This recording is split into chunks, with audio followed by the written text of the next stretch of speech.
Hey everyone, hope you're doing great. Welcome back to my channel.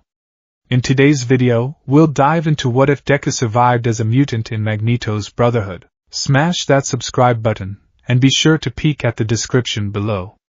Let's begin. The wind on the roof was a liar.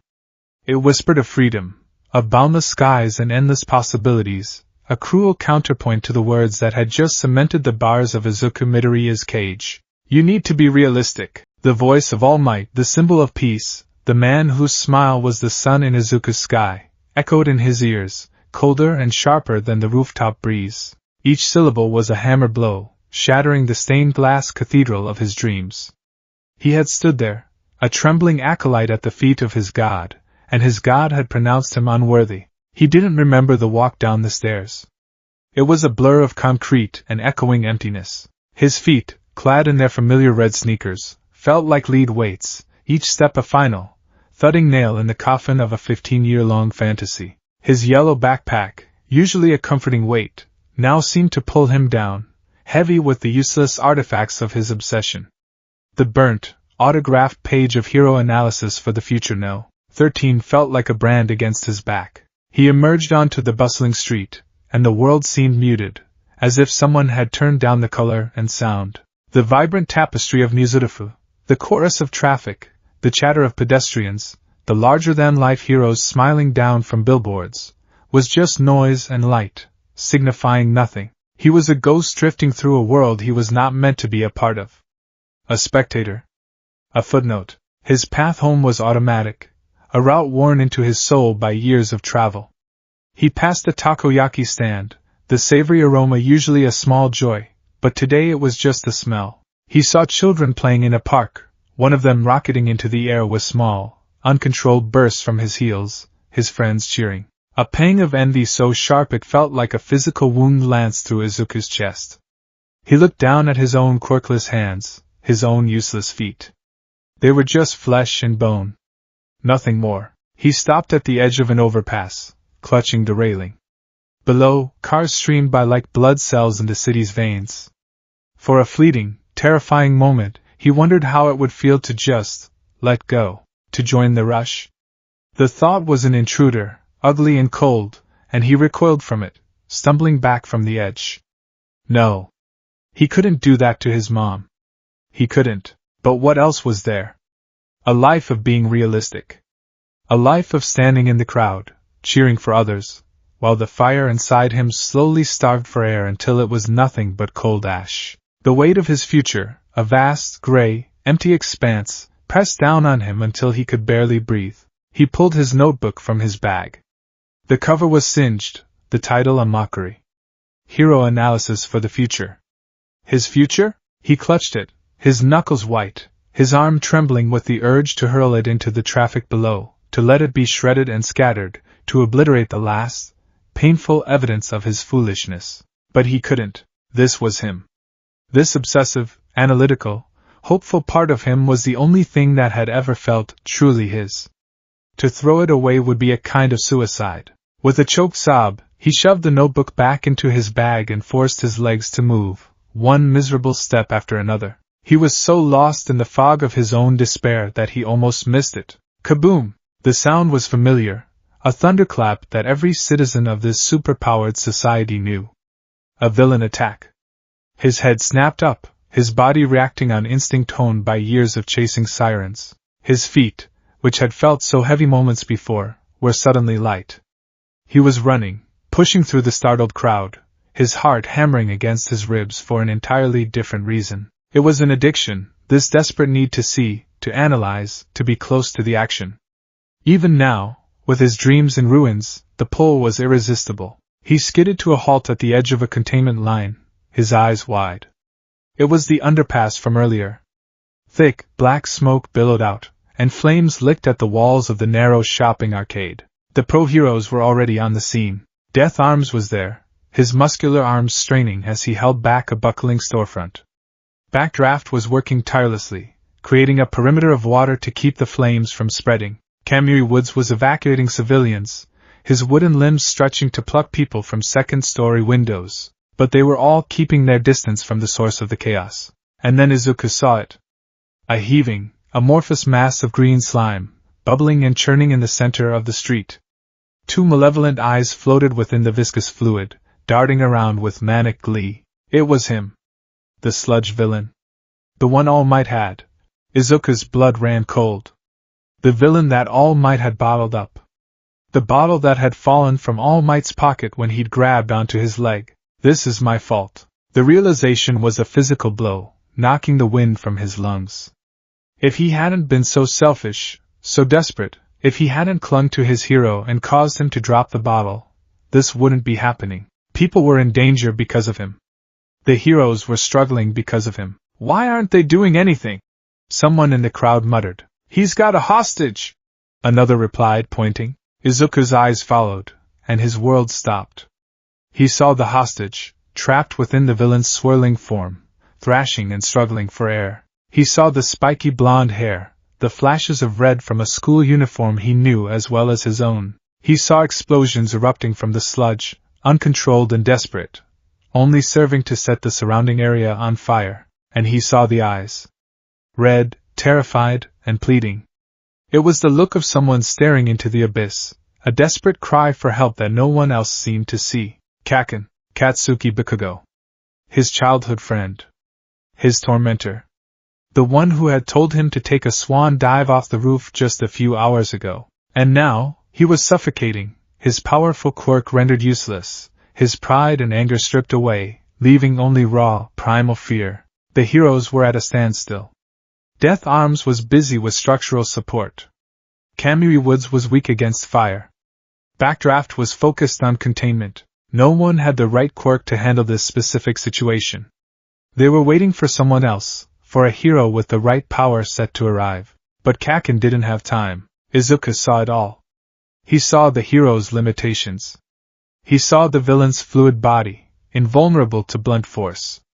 He saw Bakugo's weakening struggles. He saw the ticking clock. His brain, the one All Might had praised as good enough for police work, analyzed the scene in a fraction of a second. And then, his legs moved. He didn't know why. There was no thought, no plan. It was a primal scream from the deepest part of his soul, the part that hadn't been crushed on that rooftop. The part that, when it saw someone in trouble, couldn't do anything but move. He ducked under the police tape. Hey! Kid! Get back here!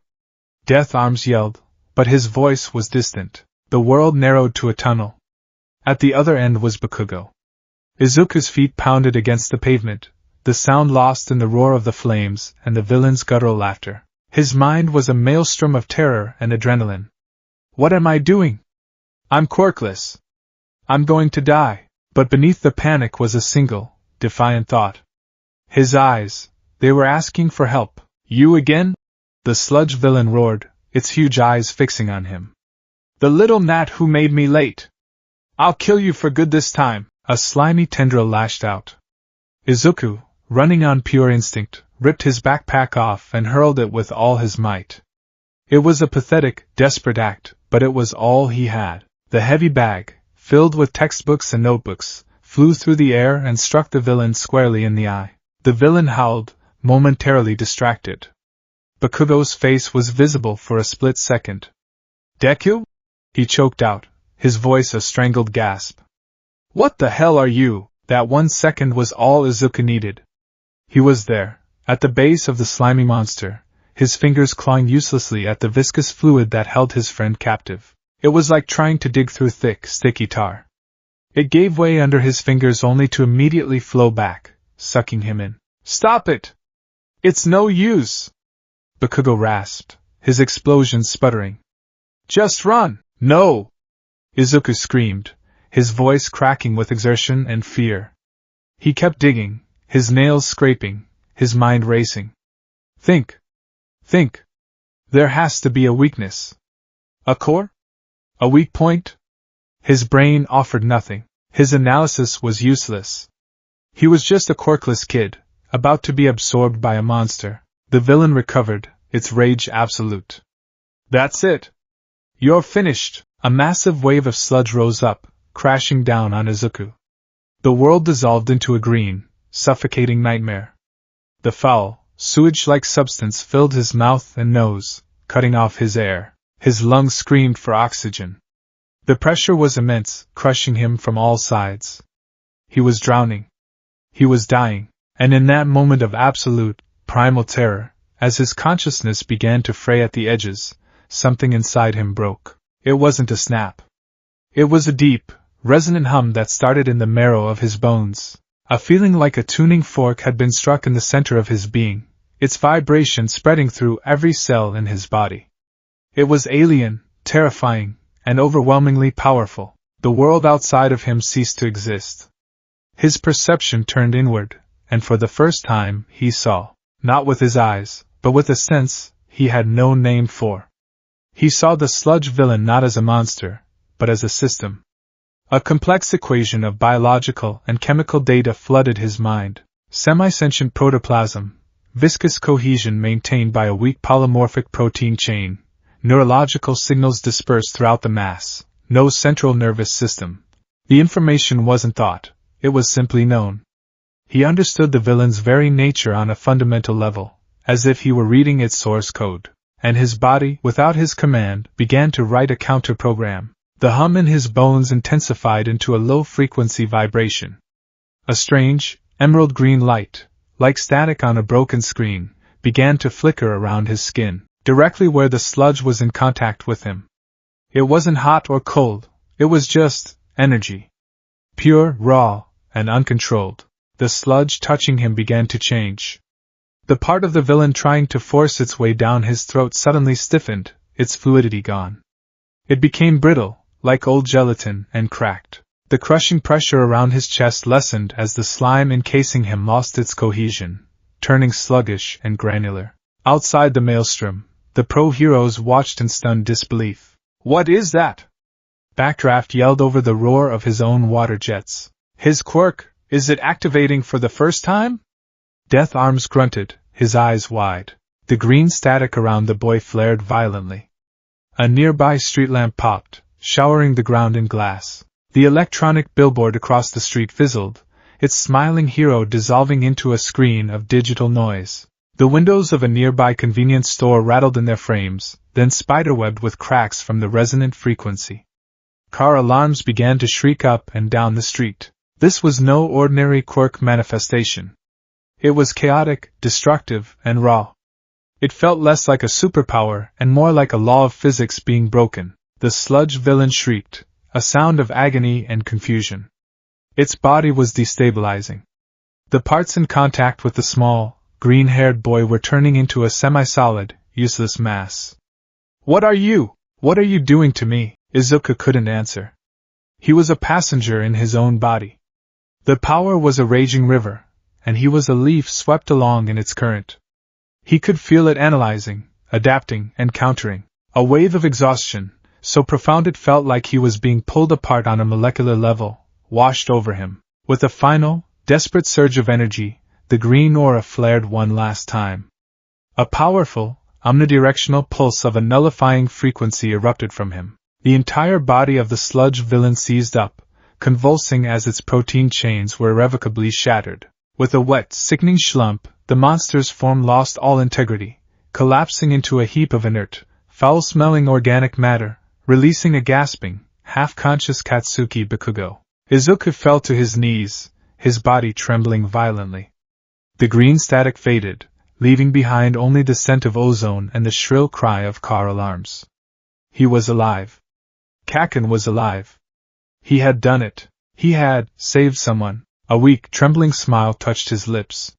He looked up, expecting to see the grateful faces of heroes, perhaps even a flicker of grudging respect from Bakugo. Instead, he saw fear. The pro-heroes were staring at him, their stances wary and defensive. They weren't looking at a kid who had done something brave.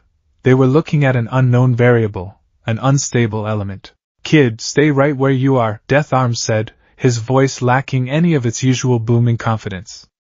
"Don't move." Before anyone else could react, the sound of screeching tires cut through the air. Two unmarked black vans, sleek and menacing, swerved to a halt, boxing in the scene. Doors slid open, and figures clad in dark, high-tech tactical gears swarmed out. They moved with a chilling, synchronized efficiency that made the pro-heroes look like amateurs. On their shoulders was an insignia Izuku didn't recognize, a stylized hawk in a circle. The Hero Public Safety Commission. Their weapons weren't aimed at the puddle of inert slime. They were aimed at him. Target is contained. The squad leader shouted, his voice metallic through his helmet's vocoder. Subject's output is currently dormant, but treat as extremely hostile. Prepare the biodampener. Target? Subject? The words didn't compute. They were talking about him. Two agents advanced, carrying a heavy, cage-like device that hummed with a low, oppressive energy. They weren't coming to help him. They were coming to capture him. The society he had worshipped, the system he had dreamed of joining, wasn't sending a hero to tell him he could make it. It was sending soldiers to put him in a cage. The last vestiges of his hope crumbled into dust. Suddenly, a new pressure fell over the scene. It wasn't a sound or a light, but a feeling. A palpable, physical weight in the air, a metallic tang on the tongue. The HPSC agents froze. The guns in their hands trembled, not from fear, but as if they were straining against an unseen force. With a series of sharp, metallic shrieks, every weapon was ripped from their grasp. Rifles, pistols, and the biodampener itself flew into the air, twisting and contorting as if they were made of clay. Manhole covers on the street buckled upwards. The steel rebar within the damaged concrete groaned. The very metal skeleton of the city seemed to cry out in deference to a new master. From the sky, 3 figures descended. They landed with an impossible, silent grace amidst the twisted metal. The one in the center was tall and regal, clad in a uniform of deep crimson and purple, a magnificent, flowing cape behind him. His face was hidden by a helmet that was both iconic and terrifying. At his side, a woman with striking blue skin and burning yellow eyes watched the scene with a cold, predatory gaze, her form seeming to shimmer and shift at the edges of perception. The third was a man with a wild grin, flames dancing playfully around his fingertips as he surveyed the chaos with arrogant amusement. The man in the helmet took a step forward, his boots making no sound. He surveyed the scene with an air of utter command, the terrified civilians, the stunned pro-heroes, the heavily armed but now helpless HPSC agents. His gaze fell upon Izuku, who was still on his knees, trembling from a mixture of power-induced exhaustion and sheer terror. The helmeted man turned his attention to the HPSC squad leader. His voice, when he spoke, was not a shout, but it carried with an authority that dwarfed any sound on the street. It was calm, cultured, and laced with indescribable power. You scurry out from the shadows of your commission the moment something appears that you do not understand, he said, the sound resonating with a faint metallic timbre. You see a child in pain, a boy whose potential has just been violently awakened, and your first and only instinct is to point your weapons at him. To label him a target. He gestured dismissively at the agents. You are the reason my Brotherhood exists. You, and this entire society of glorified enforcers you call heroes, who stand by while a boy chokes to death, only to fear the one who saves him. His hidden gaze shifted back to Izuku. The intensity of it was a physical force, and Izuku felt as if the man could see straight into his fractured soul. He saw the years of torment, the shattered dream, the terror of his own power, the sting of betrayal by the very system he loved. The man took another step closer, his presence utterly eclipsing everyone else on the scene. He knelt, not in supplication, but as a king might to a prince. They see an anomaly to be caged. A weapon to be dismantled, he said, his voice softening, becoming almost paternal. They call you a monster for a power you did not ask for. He extended a gloved hand, the metal of it gleaming in the firelight. We call you brother. Izuku stared at the offered hand, his mind a complete blank. The words resonated in the empty space where his dreams used to be.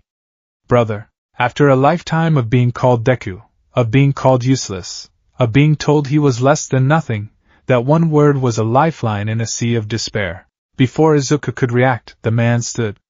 With a casual flick of his wrist, a nearby bent lamppost tore itself from the ground, wrapping around the inert remains of the sludge villain and compressing it into a perfect, sealed metal sphere. Your work here is done, child, the man said.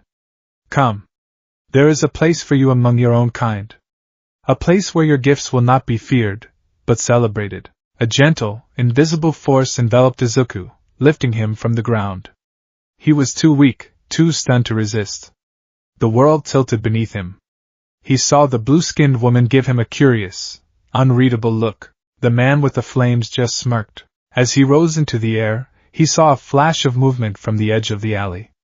A skeletal, emaciated figure stumbled out from the shadows, his face a mask of horror and regret. It was All Might in his true form. He had arrived. He was here to save the day, but he was too late. Young Midoriya! All Might cried out, his voice a hoarse, desperate shout. Izuku met his former idol's eyes for a fleeting second. He saw not the reassuring smile of the symbol of peace, but the panicked gaze of a man who had made a terrible mistake. The hero who told him to be realistic was watching as his world became something far stranger and more terrifying than any fantasy. Then they were ascending rapidly, leaving the chaos, the fires, and the heroes behind. The wind rushed past Izuku's ears, and the city lights blurred into a constellation below. The weight of his quirkless past and the terror of his mutant future swirled together, an unbearable emotional vortex. The last thing he felt before the darkness claimed him completely was the strange, cold comfort of the magnetic field holding him aloft, carrying him away from everything he had ever known. The first thing to return was scent. A sterile, chemical sharpness that reminded him of a hospital, but cleaner, colder. It was layered with the faint, electric tang of ozone, a smell he now intimately associated with the terrifying power that had erupted from him. Beneath it all was the subtle, cool scent of polished metal. Next came sensation. He was lying on a surface that was impossibly soft yet firm. A gentle, rhythmic beeping sounded somewhere to his left, a steady counterpoint to the frantic, panic drumming of his own heart, which was just now beginning to pound against his ribs. He felt weak, a profound, bone-deep exhaustion that made even the thought of opening his eyes feel like a monumental task. A strange, low-frequency hum vibrated in the air, a feeling more than a sound, that seemed to settle in his teeth. His eyelids fluttered, heavy as lead shutters. The light was dim, a soft, ambient blue that glowed from recessed strips along the ceiling. He wasn't in a hospital. The room was circular, the walls a seamless, dark gray metal that curved upwards. The beeping came from a monitor suspended in the air beside him, displaying glowing green lines and complex data streams that looked more like advanced physics equations than a heart rate. He was hooked up to IN-4, but the bag contained a faintly glowing, silver liquid. Panic, cold and sharp, cut through the fog of exhaustion. Kaken. The villain. The heroes. The HPSC. He tried to sit up, a strangled gasp escaping his lips, but his muscles refused to obey. They felt like overstretched rubber bands, trembling and useless. A wave of dizziness washed over him, and the room tilted precariously. I wouldn't recommend that. The voice was female, calm and measured, with a faintly husky timbre. It came from the shadows in the corner of the room. Izuku's head turned slowly, his neck muscles protesting. A figure emerged from the darkness, stepping into the blue glow. The sight of her stole what little breath he had. She was tall and athletic, clad in a form-fitting white uniform that seemed to amplify the impossible color of her skin, a deep, rich cobalt blue. Her hair was a dark, slicked-back crimson, and her eyes were a solid, burning yellow, like a predator's, and they were fixed on him with an unnerving, analytical intensity. It was the woman from the sky. Where am I? Izuku managed, his voice a dry, rasping whisper. A place where you are safe, she answered, her expression unreadable. She moved closer, her gait smooth and silent. My name is Mystique. You're in the medbay. You've experienced extreme biological trauma. Your own power nearly tore you apart from the inside out. My own power. The phrase sounded alien. He flexed his fingers, half expecting green static to dance between them. Nothing happened. He just felt empty.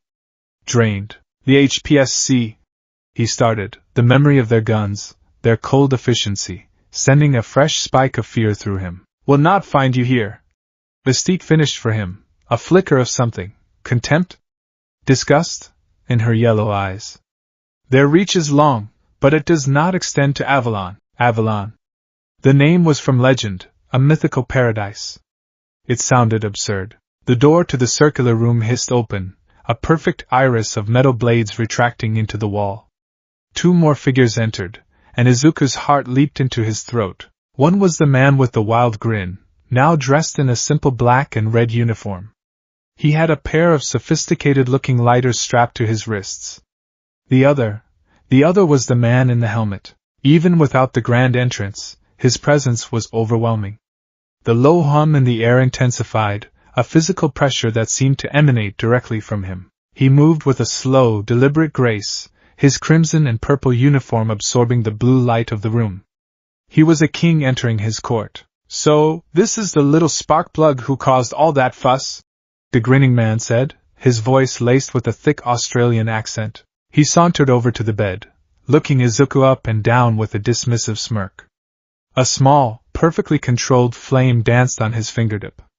"Doesn't look like much. Just a scared little rabbit." "That is enough, Pyro," the helmeted man said. His voice was the same one from the street, calm, powerful, and utterly commanding. The man named Pyro immediately extinguished his flame and took a step back, his smirk replaced by a look of chastened respect. The leader turned his full attention to Izuku.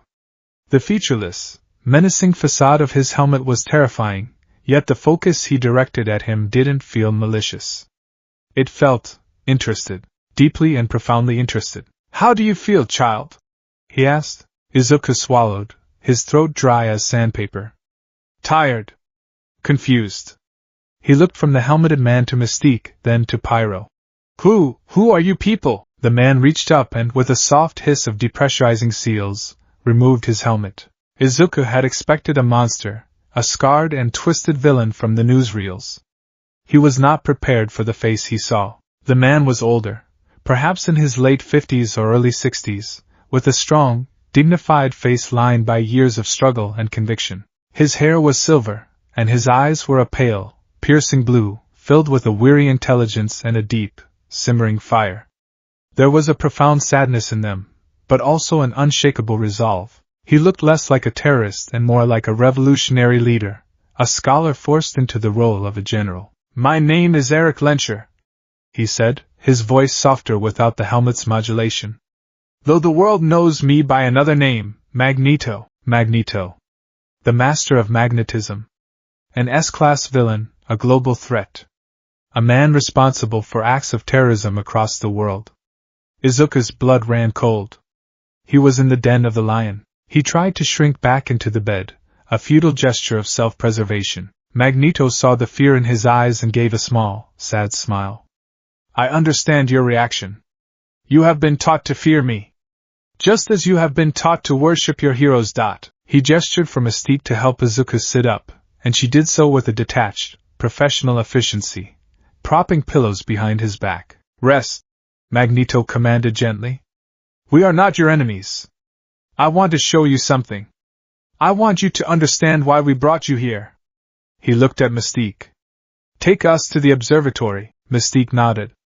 The bed Izuku was on suddenly levitated, humming softly as it rose a few inches off the floor. It moved silently through the open doorway and into a long, curved corridor, just as sleek and metallic as the med bay.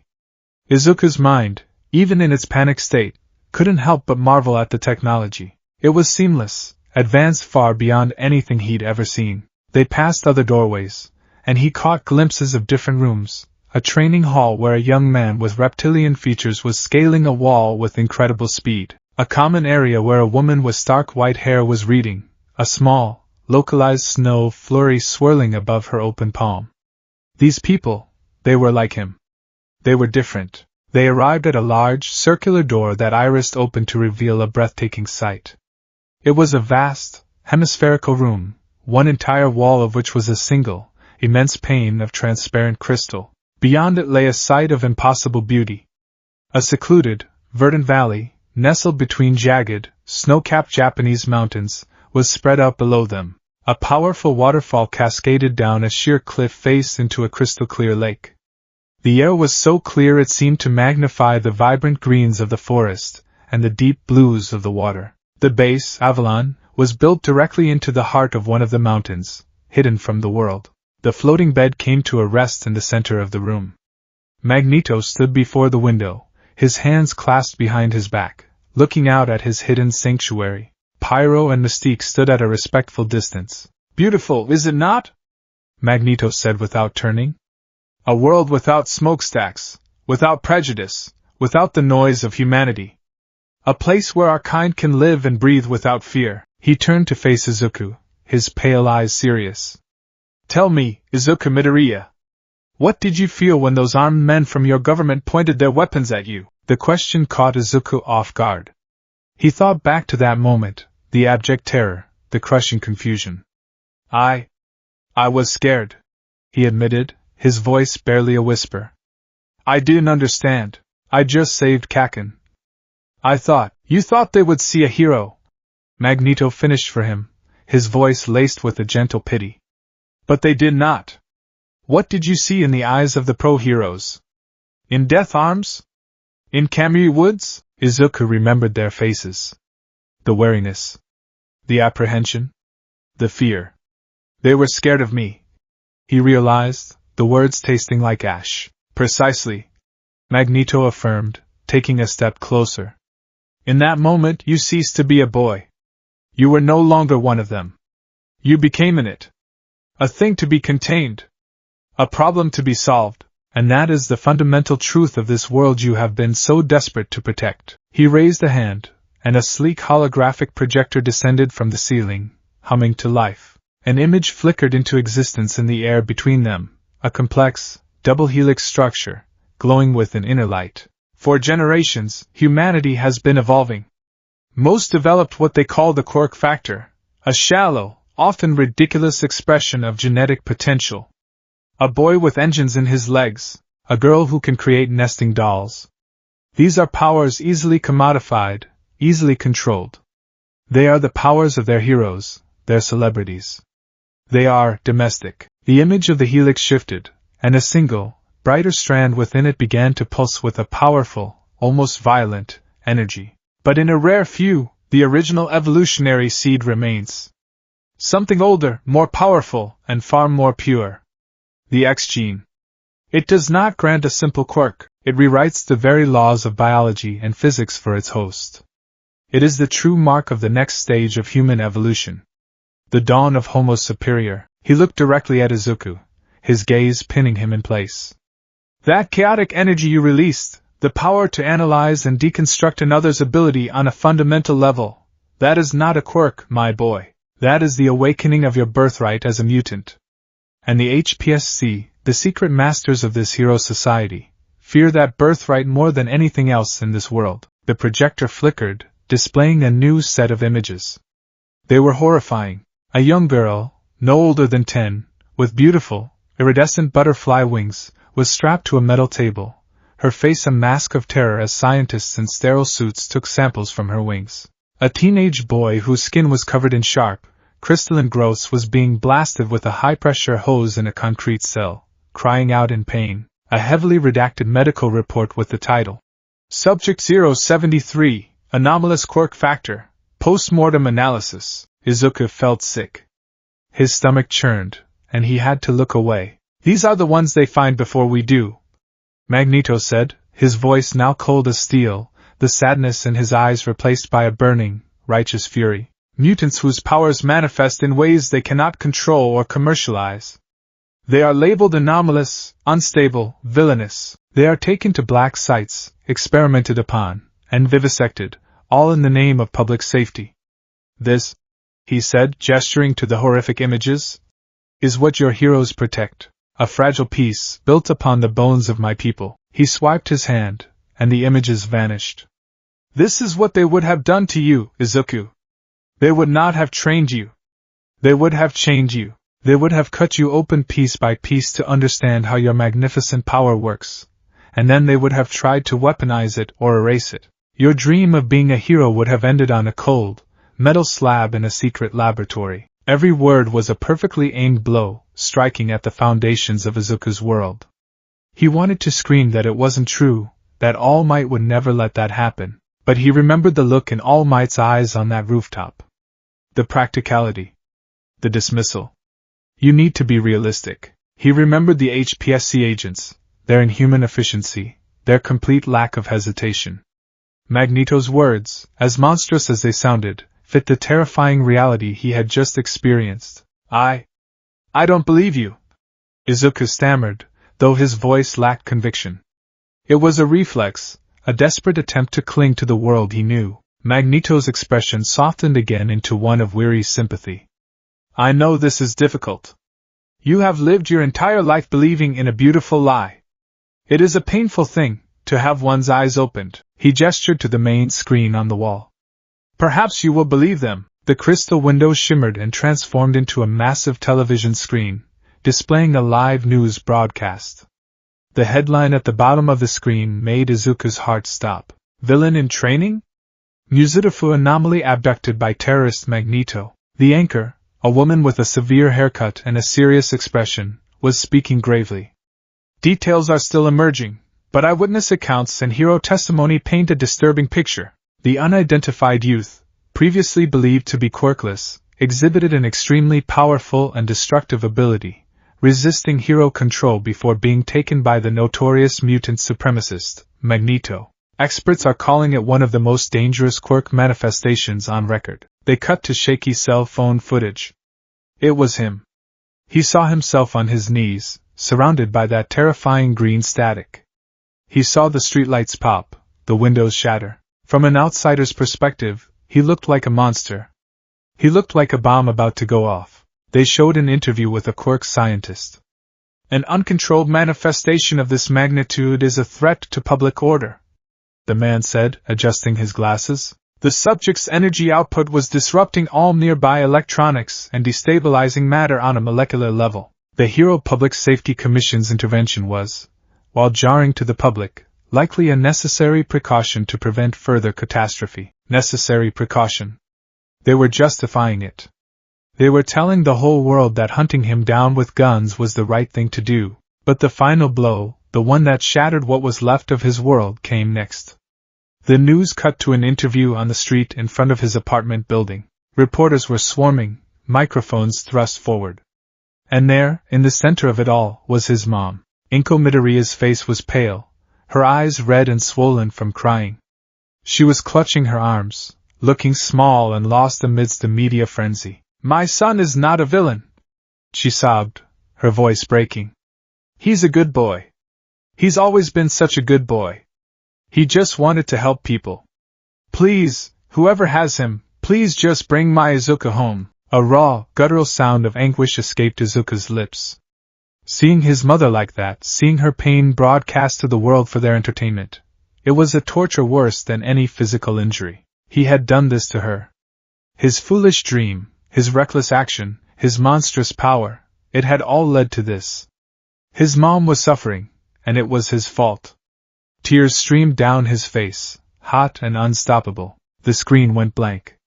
The silence in the observatory was absolute, broken only by Izuku's choked sobs. Magneto walked over and placed a hand on his shoulder. It wasn't a gesture of comfort, it was one of solidarity. It felt heavy, like the weight of a crown. "Do you see?" he said softly, his voice resonating with a deep, profound empathy that cut through Izuku's grief. "They take your mother's love, her tears, and they turn it into a weapon to be used against you. They will paint you as a lost, dangerous child, and her as a grieving mother, all to reinforce their narrative. To them, you are no longer her son. You are a story. A headline. A threat." He looked Izuku in the eye, and for the first time, Izuku didn't see a villain. He saw a man who understood what it felt like to be hunted, to be feared, to have the world turn against you. "Your old life is gone, Izuku. The moment your power awakened, the world you knew ceased to exist for you. If you were to walk out of this mountain and turn yourself in, you would be put in a cage. If you were to try and return to your mother, you would only bring the wolves to her door. You cannot go back." He paused, letting the terrible finality of his words sink in. "But you can go forward." He swept his arm out, gesturing to the room, to the base, to the valley beyond. "Here you are not a monster. You are not an anomaly. You are not a headline. Here you are among family, you are among your own kind. We will not fear your power, we will help you understand it. We will not shun you for your gifts, we will teach you to master them." Magneto leaned in closer, his voice dropping to a near whisper, filled with a conviction that was as powerful as his control over magnetism. The world decided who you are, my boy. They have already written your story and cast you as the villain. We are merely offering you a place where you can be yourself. Izuku looked up at him, his tear-filled green eyes meeting the man's piercing blue ones. Everything inside him was screaming. His inner child, the one who wore all-might pajamas and dreamed of saving people with a smile, was dying a slow, agonizing death. The world he loved had betrayed him. The heroes he worshipped feared him. The mother he adored was in pain because of him. He was utterly, completely alone. Except he wasn't. These people, these mutants, they weren't running from him. They weren't pointing guns at him. They were offering him a sanctuary, an explanation, a seat at their table. It was a dark, terrifying, and violent table, but it was the only one being offered. What choice did he have? A life in a cage, being dissected by the HPSC? Or a life here, among people who claimed to understand him, learning to control the terrifying power that now defined him? The choice had been made for him the moment that green static had first flickered across his skin. He took a deep, shuddering breath, the sobs subsiding into a grim, hollow emptiness. He looked at Magneto, the man who had torn down his world only to offer him a new one. He couldn't find the words to accept, but he didn't need to. Slowly, deliberately, Izuku Midoriya gave a single, defeated nod. 6 months. 182 days. A lifetime. That's how long Izuku Midoriya had been a ghost. To the world, he was a headline that had faded, a tragic anomaly swallowed by the villainous machine. To his mother, he was an empty room and a constant, aching wound. To himself, he was a prisoner in a gilded cage, perched on the edge of the world in a place called Avalon.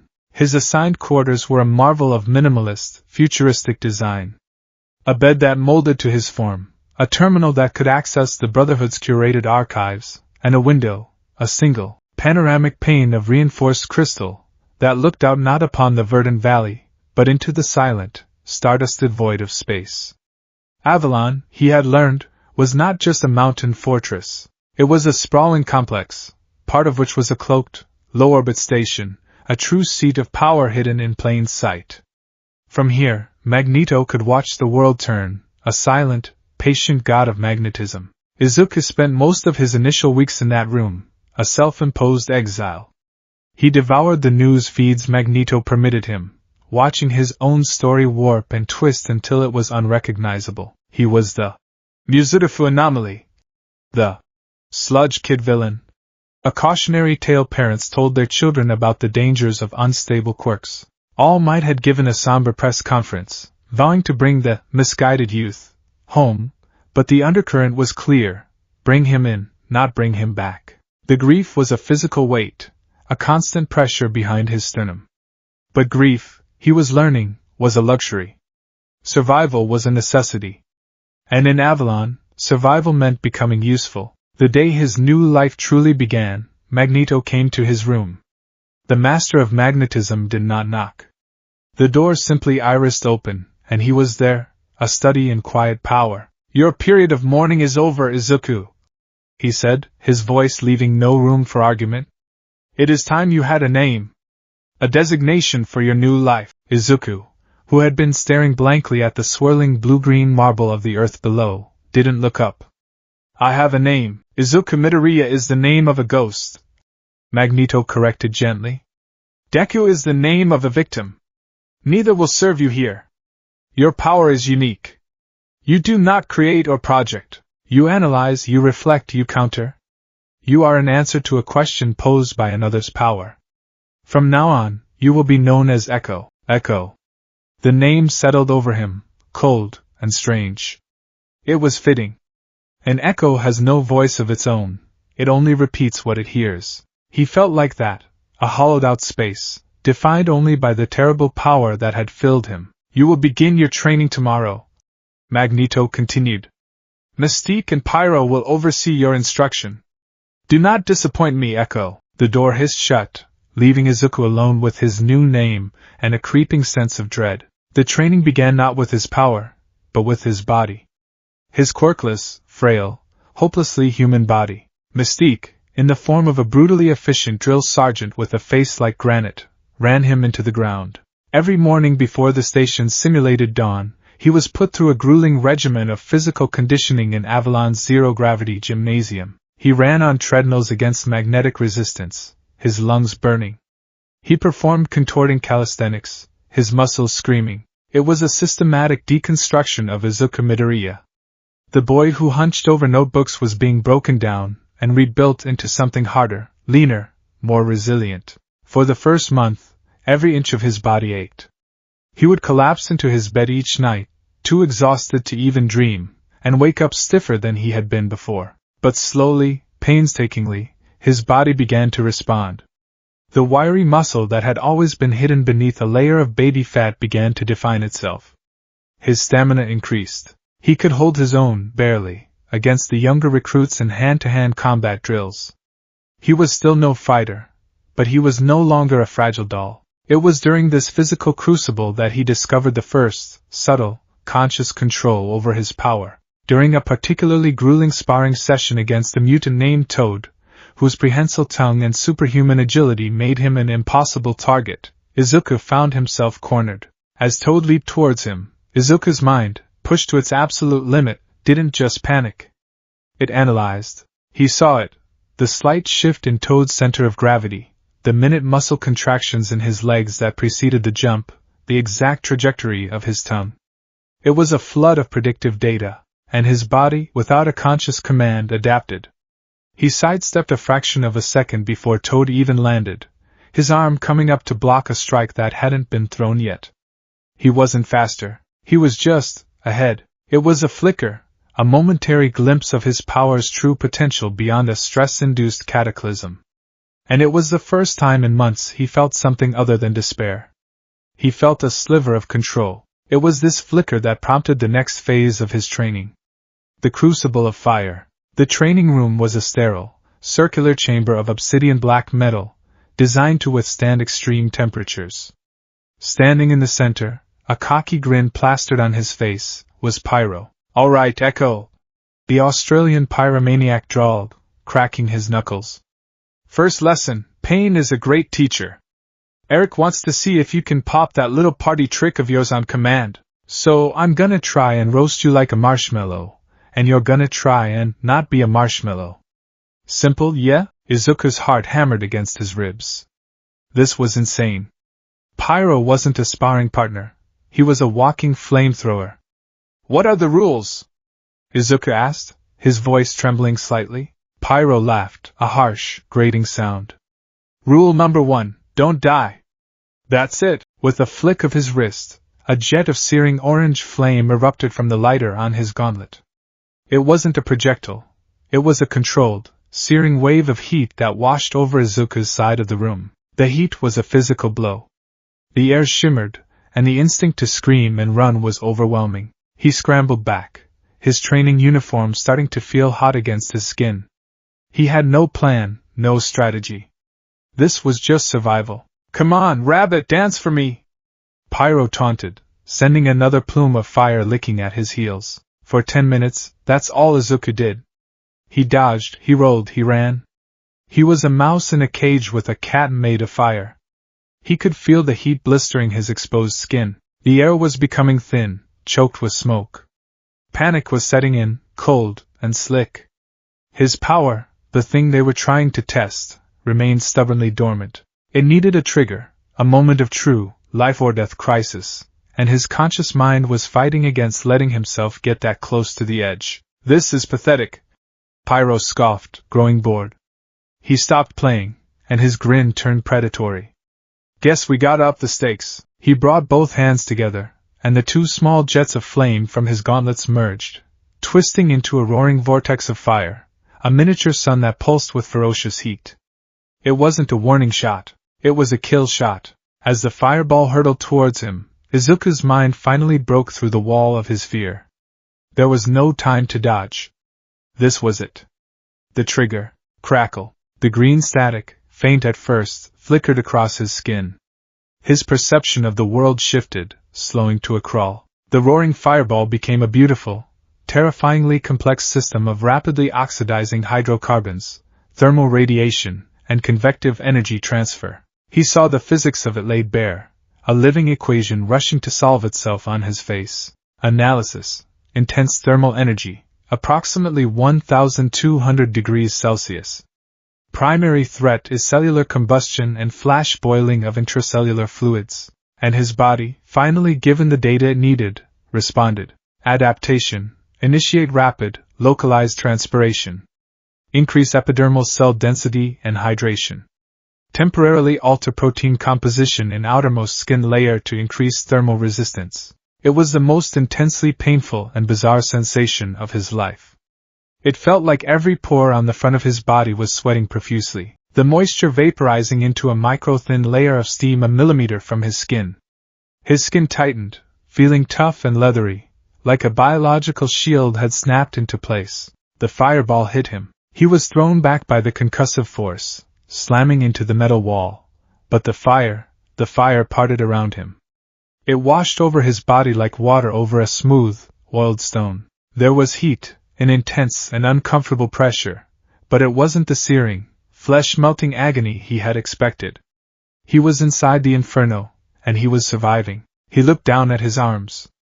The sleeves of his uniform were gone, incinerated, but his skin, while red and angry, was not charred. The green static crackled faintly over its surface, a visible sign of his biological defense system at work. The fire died down. Pyro stood across the room, his jaw hanging open. The arrogant smirk was gone, replaced by a look of stunned disbelief. "Bloody hell!" he whispered. Izuku collapsed to his knees, the adaptation fading as quickly as it had come. The backlash was immediate and agonizing. A wave of nausea and vertigo washed over him. His skin, now unprotected, screamed from the residual heat. The energy cost of his power was immense, leaving him feeling hollowed out and weak. But he had done it. He had stared into the sun and forced it to blink. That night, for the first time in 6 months, he took out a fresh notebook. The cover was a stark, utilitarian black. He picked up a pen, his hand still trembling slightly. He paused for a moment, thinking of his old notebooks, the ones filled with hopeful sketches of heroes and star-struck analysis. He pushed the memory away. That was another life. At the top of the first page, he wrote a new title, Power Deconstruction Counter-Strategy No. 1. Below it, he began to write, his pen scratching furiously across the page. Subject, Pyro, St. John Allardyce. Power, pyrokinesis, localized.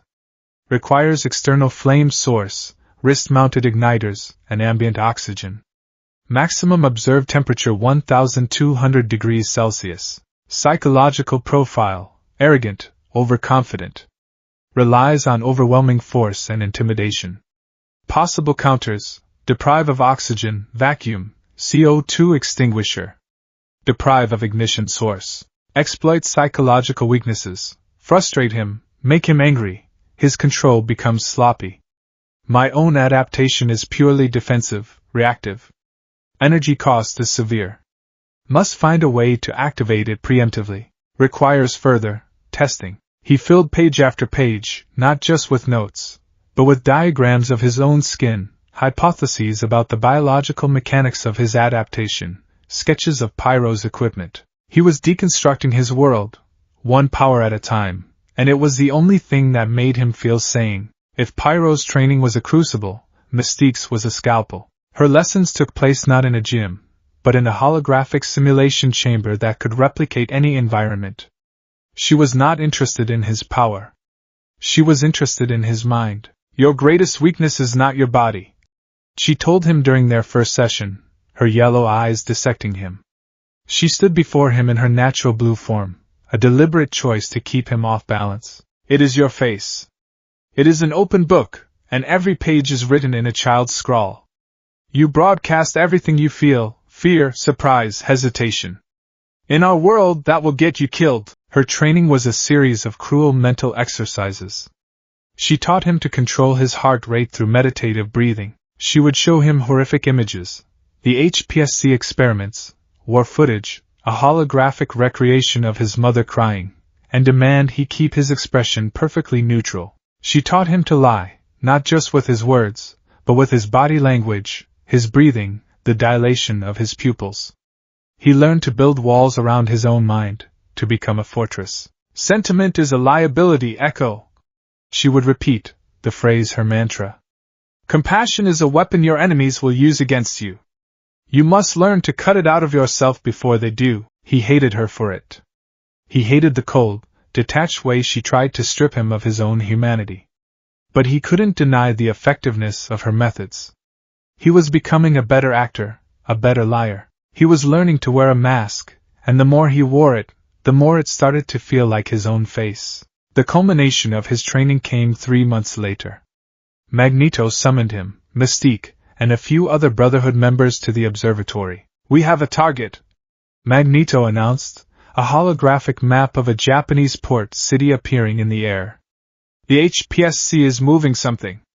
Something they value highly. A prototype mobile power dampener, designed to neutralize mutant abilities over a wide area. It is being transported via armored convoy tonight. Your mission is simple reconnaissance. Get the convoy's route, its security protocols, and its manifest. Do not engage. Do not be seen. Echo, you will be with Mystique. Your task is to analyze and bypass their electronic security. Izuku's stomach twisted into a knot of anxiety and a strange, unwelcome flicker of excitement. This was real. His first mission. Hours later, he was crouched on a rooftop overlooking a grimy, industrial warehouse district. The salt-laced air was a stark contrast to the sterile, recycled atmosphere of Avalon. He wore a simple, dark gray stealth suit, the hood pulled low over his face. Beside him, Mystique was a shadow, perfectly still, her yellow eyes scanning the streets below. The city was a painful memory. It wasn't Muzudafu, but it was close enough. The sounds, the smells, the neon glow. It was the world he had lost. For a moment, an intense wave of longing washed over him. He wanted to run, to find the nearest train station and just go home. Focus! Mystique's voice hissed beside him, sharp and cold. She had noticed the tension in his shoulders, the slight waver in his breathing. Her training had been thorough. Nostalgia is another liability. He forced the feelings down, locking them behind the mental walls she had taught him to build. He was Echo now. Not Izuku. They saw movement below. Not the convoy, but something else. A shopkeeper was throwing buckets of dirty water into the street, yelling at a small figure cowering in the alleyway. Get out of here, you monster! Freak! Your kind isn't welcome here! The figure stumbled out into the dim light of a street lamp. It was a young girl, no older than 12. Her mutation was obvious and, to the ignorant, frightening. Her skin was a patchwork of smooth flesh and rough, gray, rock-like plates. One of her arms was disproportionately large, ending in a stony, club-like fist. She was crying, trying to shield her face. Izuku felt a surge of righteous anger, the old, heroic instinct flaring to life. We should help her, he whispered, his body tensing. Mystique placed a restraining hand on his arm. Her touch was cold. Our mission is not to police the random cruelties of Homo sapiens, she said, her voice flat. Observe. And learn. The shopkeeper picked up a metal pipe, advancing on the girl. I said get out! Before Izuku could protest, Mystique moved. She wasn't a shadow anymore, she was a blur. She dropped from the rooftop, landing silently in the alley behind the man. He turned, his eyes widening in shock as he saw the blue-skinned woman. He never even had a chance to scream. Mystique's movements were brutally efficient. A swift kick shattered his knee. A precise jab to his throat silenced him. As he collapsed, wheezing, she grabbed the pipe from his hand and, with a flick of her wrist, broke both of his arms. The sound of snapping bone was sickeningly loud in the quiet street. She didn't kill him. She dismantled him, leaving him a broken, whimpering heap. She then turned to the terrified mutant girl. Her expression didn't soften. They will only hurt you if you let them, she said, her voice cold as ice. The next time someone threatens you, use that arm. Make them fear you more than you fear them. Now go. The girl, stunned and terrified, scrambled to her feet and ran off into the darkness. Mystique melded back into the shadows of the alley, reappearing on the rooftop beside Izuku a moment later, as if she had never left. He stared at her, horrified. What was that? He breathed. You didn't have to, you could have just scared him. Fear is temporary, Mystique replied, her gaze fixed back on the street. Pain is a lesson that lasts.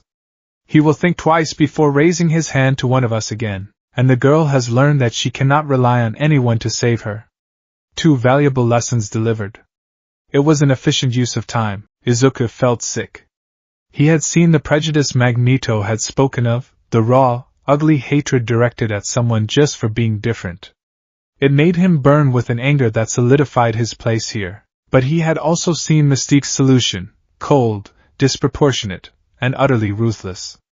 She hadn't saved the girl. She had tried to turn the girl into a reflection of herself. He had wanted to offer the girl comfort. Mystique had offered her a weapon. A low rumble brought him back to the mission. The HPSC convoy. 2 black armored trucks, flanked by motorcycles. They rolled to a stop in front of the warehouse. No, Mystique ordered. Their comms. Their security network.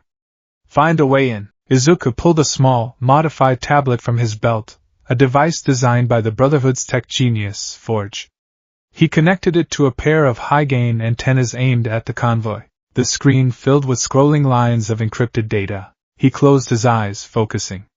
He reached out with his power, not with the explosive force he used against Pyro, but with a delicate, probing touch. He let the electronic signals wash over him, not as noise, but as a language. He saw the network not as a wall, but as a system of locks and keys. Analysis. Standard HPSC military-grade encryption. 256-bit. Brute force is impossible. But the network is broadcasting a constant verification handshake with a local server inside the warehouse. The signal is sloppy. There's a microsecond latency in the response loop. He saw the flaw. A tiny, almost imperceptible crack in their fortress of security. Adaptation. Create a localized data echo. Mimic the server's handshake signal and broadcast it half a microsecond before the real server can respond. The convoy's system will accept my signal as legitimate. It will open a temporary access window. He didn't fully understand the technobabble his own mind was feeding him, but he understood the principle. He was creating a perfect mimic, an echo, to fool the system. His fingers flew across the tablet's interface, writing a small piece of code based on the data flooding his mind. He executed the program. For a second, nothing happened. Then, a line on the screen flashed green. Access granted. He was in. He downloaded everything. The convoy's full route through the city, the guard rotations, the schematics for the armored trucks, and the prize, the complete technical readouts and manifests for the prototype power dampener. It was all there. Done, he whispered, his heart pounding with a mixture of terror and triumph. He had done it. He had outsmarted the HPSC. Good, Mystique said, the barest hint of approval in her voice. Delete your tracks. We're leaving. They slipped away into the night, leaving behind a broken man and a compromised government convoy.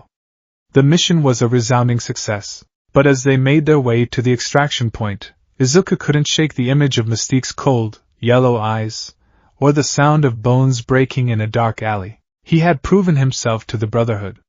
He had deconstructed their enemy's technology and handed them a victory. But he felt a chilling realization creeping into his heart. In learning to deconstruct the world around him, he was beginning to fear that he was also deconstructing himself. The air in Avalon's briefing room was always cold. It was a calculated coldness, designed to promote focus and discourage idle chatter. In the center of the circular chamber, a holographic projector cast a three-dimensional schematic of a sprawling industrial complex, its blue light painting the severe faces of the Brotherhood's inner circle in ghostly hues. Izuku, or Echo, as he was now consistently called, stood at the head of the table, a position that was still profoundly uncomfortable. He felt like a boy wearing his father's suit, yet his voice, when he spoke, was steady. It was a voice honed by Mystique's brutal lessons in emotional suppression, a calm and analytical monotone that betrayed none of the frantic energy churning in his gut. The target is the Okihama Research Institute, he began, using a stylus to highlight sections of the hologram. Publicly, it's a meteorological and oceanographic research center. Privately, our intelligence confirms it's the primary development site for the HPSC's Project Damocles. Pyro let out a low whistle. Damocles? Seriously? Bit on the nose, isn't it? It's an orbital kinetic rod delivery system. Izuku continued, ignoring him. But the warheads are non-standard. They don't explode. They generate a wide-spectrum energy pulse designed to overload and permanently scramble the X gene in any mutant within a 5-kilometer radius. It's a genetic plague delivered from orbit. A heavy silence filled the room. Even Pyro's smirk had vanished. Toad, perched on a console in the corner, let out a nervous croak. This was beyond suppression. This was extermination. They planned to position a constellation of these satellites over every major metropolitan area on the planet, Magneto stated, his voice a low, dangerous rumble. He stood with his arms crossed, observing Izuku's presentation with an unnerving stillness. A sword hanging over the head of every mutant on Earth. They will have the power to erase us from existence with the push of a button. The satellite prototypes are already in orbit, Echo explained, zooming in on the facility's central tower. But the targeting and deployment system is still housed in their central server here. It's a closed network, air-gapped from the outside world. The only way to stop it is to get inside. Mystique, leaning against a wall with an air of detached interest, raised a single, sculpted eyebrow. And your plan for this infiltration? This was the moment Izuku had been working towards for weeks. Ever since the mission at the port, a seed of an idea had been growing in his mind. He couldn't stop the Brotherhood's mission, but perhaps he could change how they conducted them. My analysis of their security is complete, he said, tapping the stylus. The hologram shifted, showing power conduits, ventilation shafts, and guard patrol routes in intricate detail. The facility is hardened against frontal assault, but it has weaknesses. The entire complex is powered by a geothermal vent offshore. I've identified a 2-minute window during the nightly system reboot and power recalibration where the secondary generators are at maximum strain. During that window, a precise magnetic pulse, targeted here. He indicated a junction box deep underground. Could create a cascading, non-critical power failure across sectors Gamma, Delta, and Epsilon. A blackout, Pyro grunted. Oldest trick in the book, not a blackout, Echo corrected, his voice sharp with precision. A brownout. Emergency lighting will remain active, but all high-level security systems, pressure plates, laser grids, motion sensors, will reboot. It will create a 4-minute window of chaos. The guards will be confused, but not on high alert. They'll assume it's a system malfunction. He laid out the rest of the plan with meticulous detail. Mystique would use the brownout to infiltrate the security hub and loop the camera footage. Toad would use the ventilation system to access the server room's exterior, planting a device to disable the halon fire suppression system, which would otherwise be triggered by their entry. He and Pyro would then enter the server room, protected from the residual heat by his own adaptive ability, and he would interface directly with the mainframe. Our objective is twofold, he concluded, looking directly at Magneto. First, we download all data related to Project Damocles. We expose it to the world. Second, we introduce a logic bomb virus I designed that will permanently erase all data from their servers and break the system. We destroy their work, show humanity the monsters their government is creating, and we do it all without a single drop of blood being shed. He finished, his heart pounding. He had presented his masterpiece. A plan that was efficient, effective, and most importantly, non-lethal. It was a strategy built on intellect, not brute force. It was his attempt to prove that they could be saviors, not just destroyers. Pyro scoffed. All that tiptoeing around seems like a lot of work when we could just tear the front door off its hinges. An open assault would trigger an immediate lockdown and data purge. Mystique countered coolly, her yellow eyes on Izuku. The plan is sound.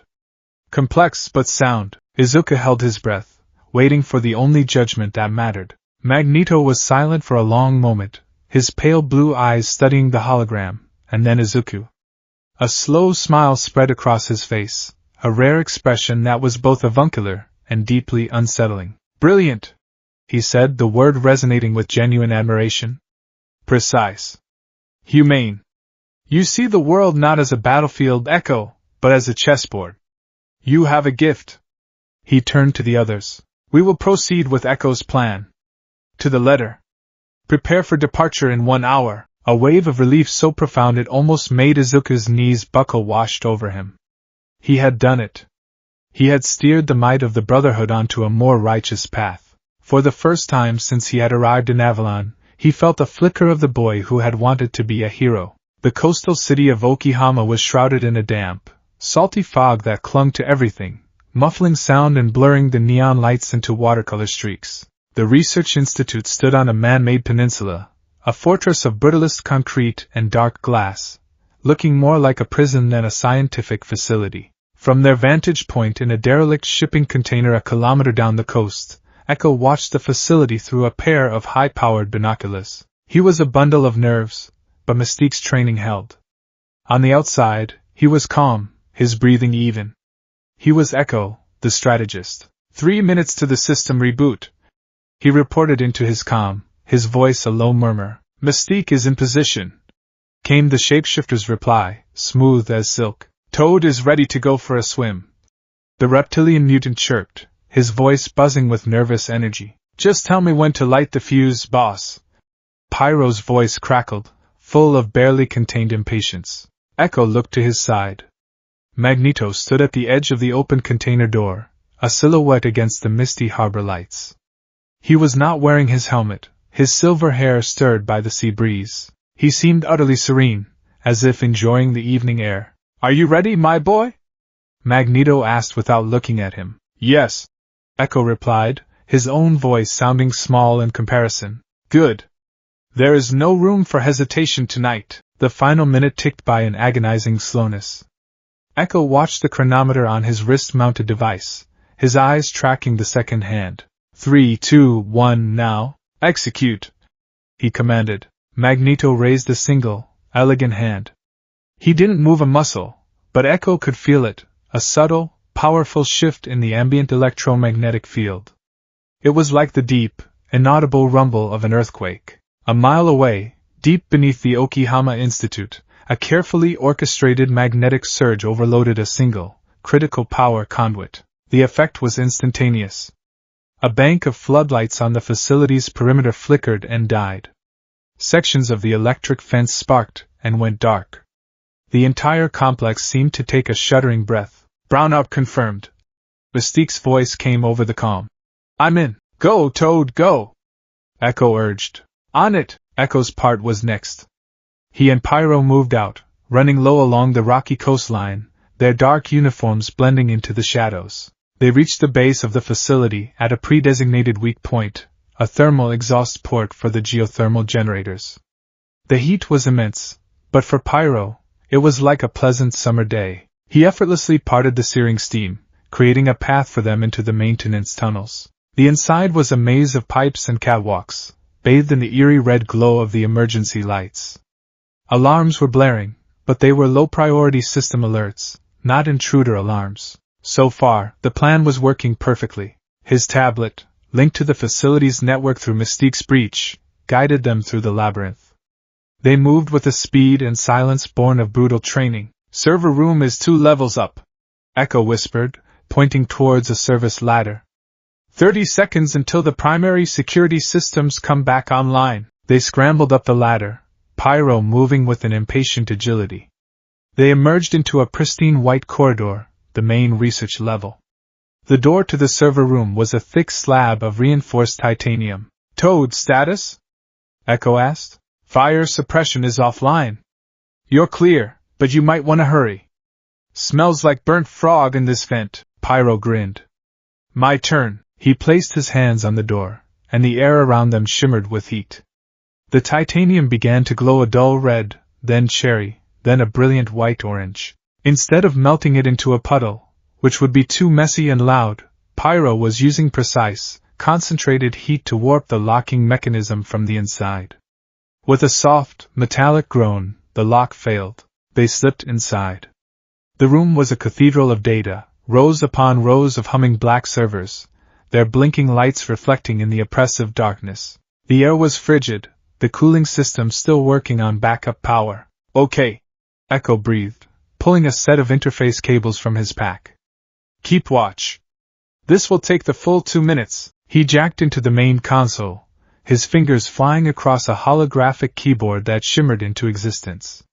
The HPSC's encryption was a nightmare, a Gordian knot of code, but he wasn't trying to untangle it. He was a ghost in the machine, using the system's own diagnostic and repair protocols against it, a method he had theorized and perfected in the safety of Avalon. Data began streaming to the encrypted storage device on his belt. Schematics, test results, deployment schedules, personnel files, the complete, damning history of Project Damocles. His heart pounded in his ears. This was it. He was exposing them. He was doing something good, something a hero would do, and then he heard it. Not over the comms, but through the reinforced walls of the server room. A sound that had no place here. Boom. It was the unmistakable sound of a sonic boom, followed by a tremendous crash of metal and concrete from the floor above. Pyro spun around, flames igniting in his hands. What the hell was that? That wasn't part of the plan. Echo's blood ran cold. He looked at his tablet. Red alert icons were flashing across the facility schematic. A massive breach. Unauthorized entry. Sector Alpha. The labs. It's a hero. He breathed, his eyes wide with horror. Someone's here. His comm crackled to life. It was Magneto. His voice was no longer serene. It was cold, hard, and commanding. Echo, Pyro. The diversion is in place. Proceed to the secondary objective. Diversion? The word hit Izuku like a physical blow. My plan, my entire plan was a diversion? What secondary objective? Pyro demanded, looking as confused as Izuku felt. The laboratories in Sector Alpha. Magneto's voice commanded. Sub-level 2. Retrieve the prototype focusing lens for the Damocles array. It is the one component that cannot be replicated easily. That is your primary mission. It was always the mission. The truth crashed down on him with the weight of a collapsing mountain. The data download, the virus, the zero-casualty approach, it was all a lie. A smokescreen. Magneto had never intended to expose the project. He had intended to steal it. To control it. He had used Izuku's idealism, his meticulous planning, his desire to do good, as a weapon. No! Izuku whispered, stumbling back from the console. Yes! Magneto's voice was like ice. Do not fail me, Echo. The hero is occupied. You have your window. The connection went dead. Occupied.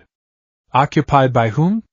There was only one hero in the world who could, respond with such force, who would be drawn to a threat of this magnitude like a moth to a flame.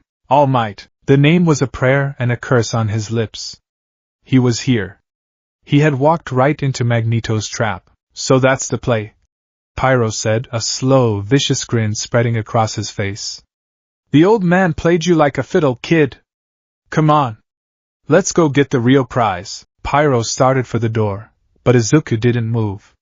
He was frozen, his mind a maelstrom of betrayal and terror. He had led All Might into a trap. He had handed Magneto the keys to a weapon of genocide. The blood that would be shed tonight, it would be on his hands. The flicker of the hero he thought he was becoming was extinguished, smothered by a cold, dark, and calculated reality. He wasn't a strategist. He was a pawn. He moved like an automaton, his body following Pyro through the corridors while his mind reeled. He could feel the battle above them through the vibrations in the floor. The building groaned and shuddered with the force of titanic blows. They reached the labs in Sector Alpha. The area was a wreck. Walls were buckled, equipment was smashed. They found the sub-level entrance, the blast door torn from its hinges like the lid of a tin can. The lab below was a scene of controlled chaos. Scientists in white coats were cowering under consoles. In the center of the room, suspended in a powerful anti-gravity field, was a large, crystalline lens, intricately faceted and glowing with a faint inner light. There it is! Pyro breathed, his eyes alight with greed. Suddenly, a figure crashed through the ceiling from the floor above, landing in a three-point stance that cracked the reinforced concrete beneath him. He rose to his full, towering height, his iconic costume torn and dusted with debris, but his smile, though strained, was still in place. I am here! All Might boomed, his voice echoing in the cavernous lab. His eyes scanned the room, and for a terrifying second, they locked with Izuku's. The hero's smile faltered, replaced by a look of profound shock and a deep, gut-wrenching pain. Young Midoriya? He breathed, the name a ghost from another life. Izuku felt like he had been punched in the chest. Seeing his former idol in the flesh, hearing his old name spoken with such sorrow, it shattered the last of his composure. The mask of Echo cracked. All Might, what are you doing here, my boy? All Might pleaded, taking a step forward. This isn't you. You are not a thief. Not a villain. I know you. Your heart, you wanted to save people, you told me to be realistic. Izuku shot back, the words tasting like poison. He was parroting Magneto, using the man's logic as a shield because his own convictions were in ruins. This is the reality you told me to accept.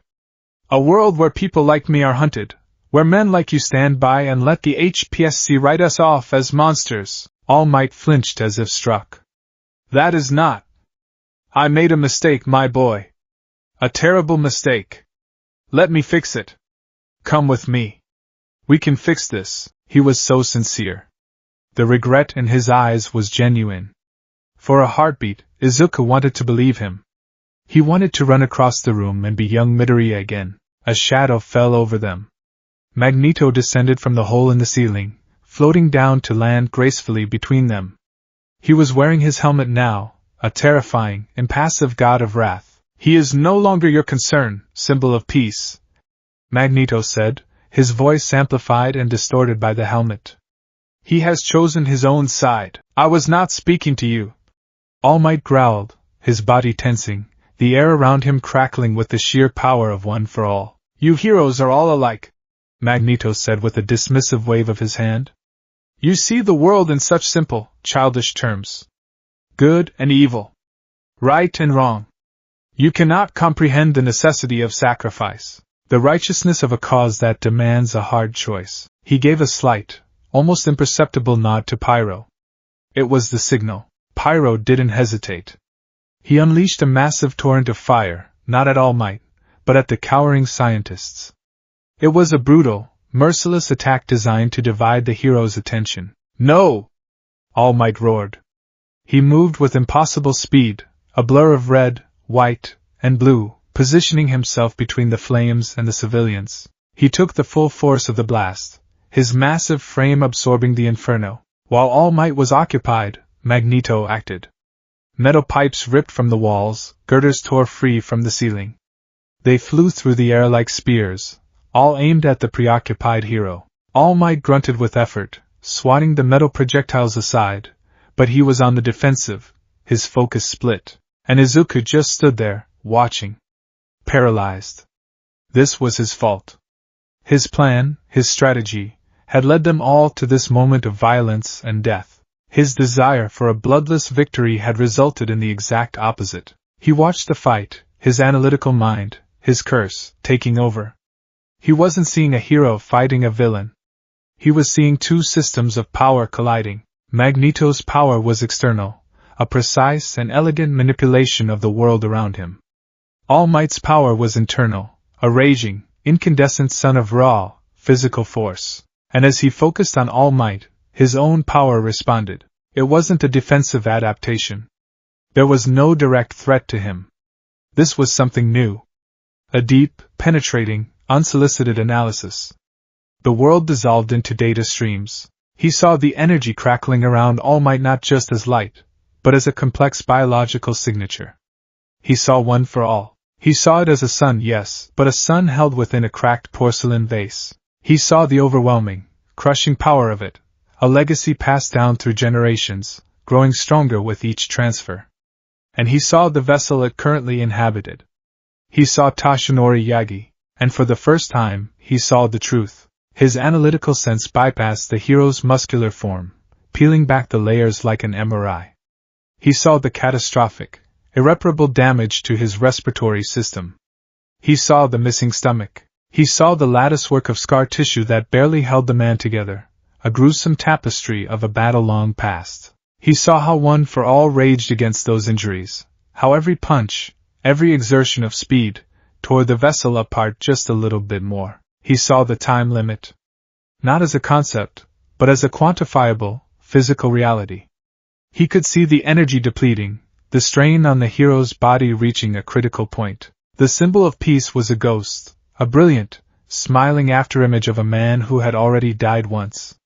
And he was dying again, slowly, with every heroic act. The revelation was so profound, so horrifying, that it broke his paralysis.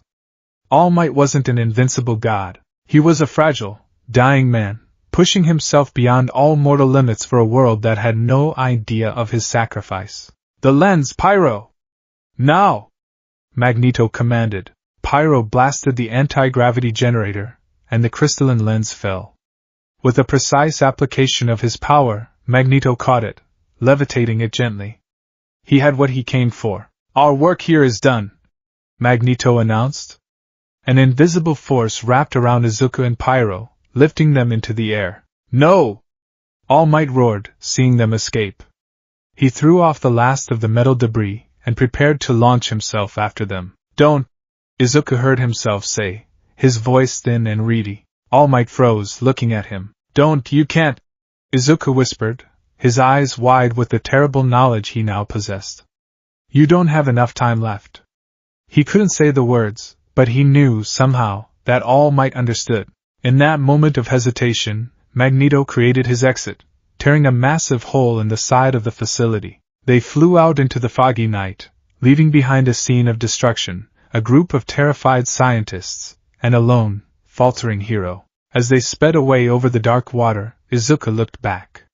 He could just make out the silhouette of All Might, standing in the gaping hole in the building. The hero wasn't pursuing. He was just standing there, looking smaller than Izuku had ever seen him. The vibrant, powerful sun was setting, and for the first time, Izuku could see the encroaching darkness all around him. He had wanted to be a hero, but instead, he had become a secret keeper for a ghost. The flight back to Avalon was a silent, suffocating affair.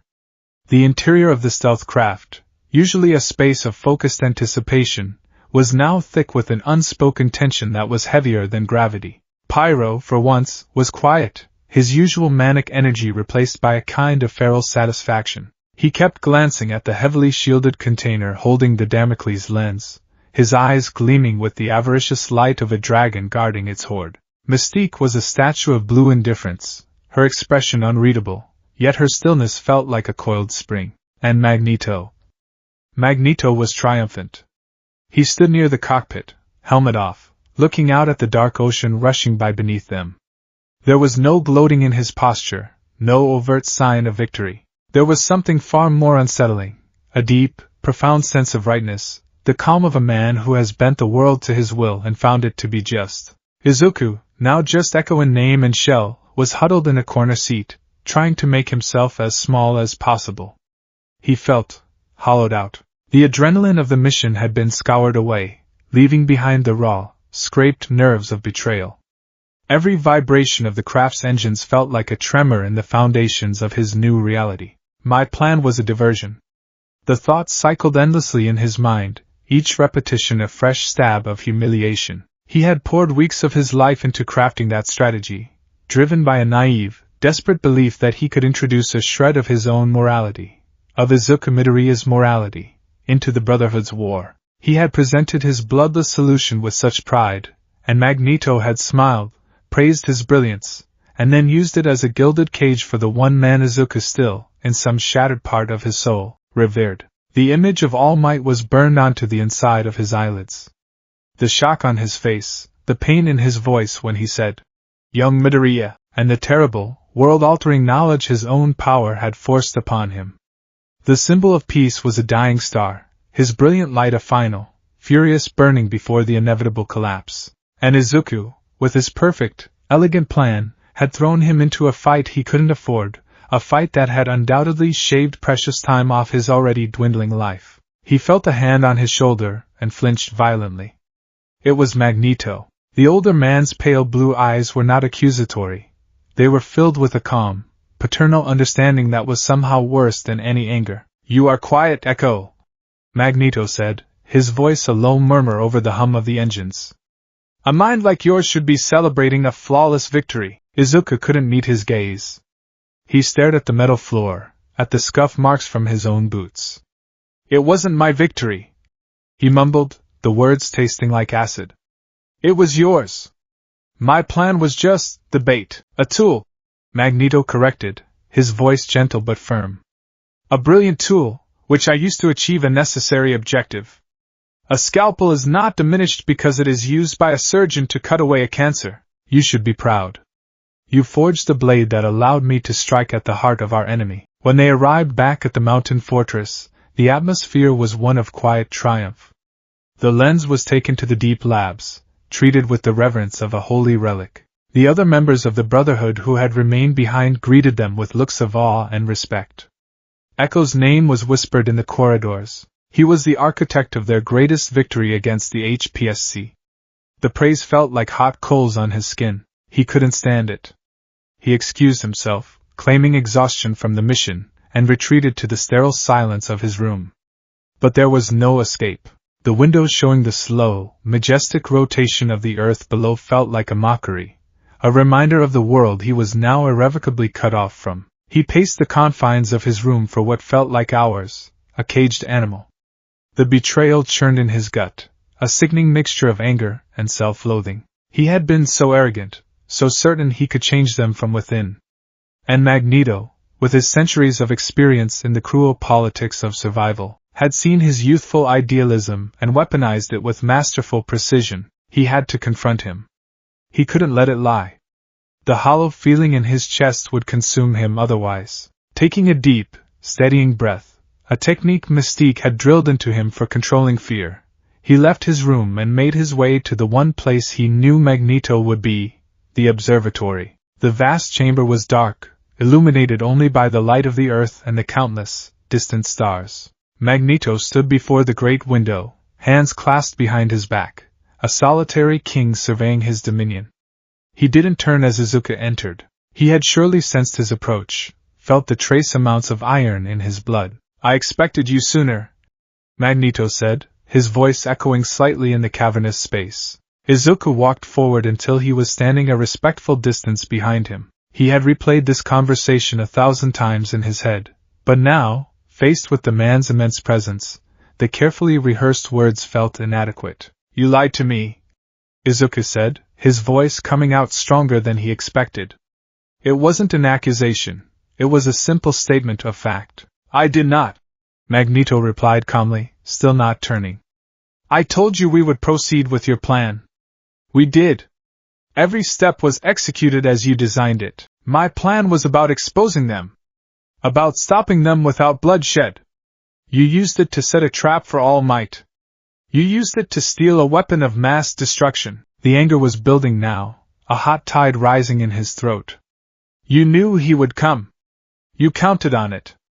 You used my desire to save lives to put his in jeopardy." Magneto finally turned, his expression not of anger or guilt, but of weary disappointment, like a teacher addressing a student who had missed the entire point of the lesson. "And what is All Might's life, measured against the future of our entire species?" he asked, his voice deceptively soft. "What is the well-being of one man, compared to the salvation of millions?" "You are still thinking on too small a scale, Echo. You see the pieces, the individual moves, but you do not see the whole board." "I see a man who is dying," Izuku shot back, the words escaping before he could stop them. He saw a flicker of surprise in Magneto's eyes, the first genuine crack in his composure. "My power, it showed me. He's weak. He's holding himself together with sheer will. And you sent him into a battle you knew would cripple him further." Magneto's expression hardened, the surprise replaced by a cold, calculating analysis. "Then your ability is even more remarkable than I imagined," he said quietly. He took a step closer, his gaze intense. "And what you see as a tragedy, I see as a strategic necessity. All Might is not a man, Echo. He is an idea. He is the symbol of peace. He is the smiling face of the very system that grinds our people to dust and calls it order. He is the ultimate opiate for the human masses, a walking, talking promise that everything is fine, that the heroes are in control, that the status quo is righteous and just." He began to pace slowly, his voice taking on the sonorous, compelling cadence of a revolutionary orator. As long as that symbol stands, humanity will never see the truth. They will never question the dark work of the HPSC, because All Might's smile reassures them that the world is a bright and simple place. He is the beautiful, muscular curtain behind which they hide their concentration camps and their genetic plagues. He stopped and looked directly at Izuku, his pale eyes burning with a conviction that was absolute. Symbols must fall. For a new world to be born, the icons of the old one must be shattered. His weakness is not a reason to spare him, it is the very reason he must be torn down. We must show the world that their God can bleed. We must show them that the pillar they have built their society upon is hollow and rotten to the core.